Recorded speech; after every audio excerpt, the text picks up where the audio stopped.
કુસંગને touch ન થવા દેવો હોય ને તો સારા જોગમાં રહેજો, સત્સંગના જોગમાં રહેજો, સજ્જનોની સોબતીમાં રહેજો. ને તો માણસ એટલો બધો કુસંગમાં આગળ, એટલો બધો આગળ જાય, એટલો બધો દૂર જતો રહે, પછી એના મા બાપ તો શું, અમે એને ન પકડી કે એટલો બધો દૂર નીકળી જાય. અને ભક્તો તમને ખબર છે, આજ કાંઈ ગુટકા, માવા, સિગારેટ પૂરતી વાત નથી. શરાબ એ બહુ સામાન્ય બની ગયો. ડ્રગ્સ જેવા ભયંકર વ્યસનો આજ દુનિયા આખીનું નખોદ કાઢવાની તૈયારી કરી છે. ભક્તો, પશ્ચિમના દેશોમાં તો વર્ષોથી ડ્રગ્સ વગેરે હતું, પણ ભારતમાં અત્યારે ભયંકર રીતે ડ્રગ્સ પ્રવેશ કરી રહ્યું છે. તમારા બાળકોને પાસે બેસાડી એવા સંસ્કારો આપજો.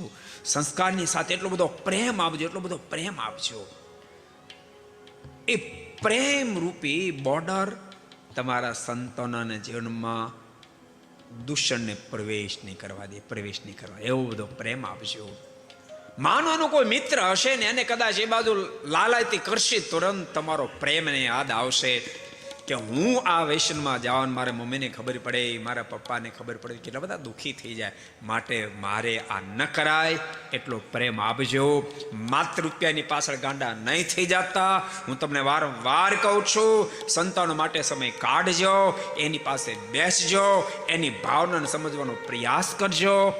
અને માત્ર તમારી રુચિ પ્રમાણે નહીં, તમારી રુચિ ગમે તેટલી શ્રેષ્ઠ હોય, પરંતુ તમારા સંતાન રુચિને સમજવાનો પણ પ્રયાસ કરશો.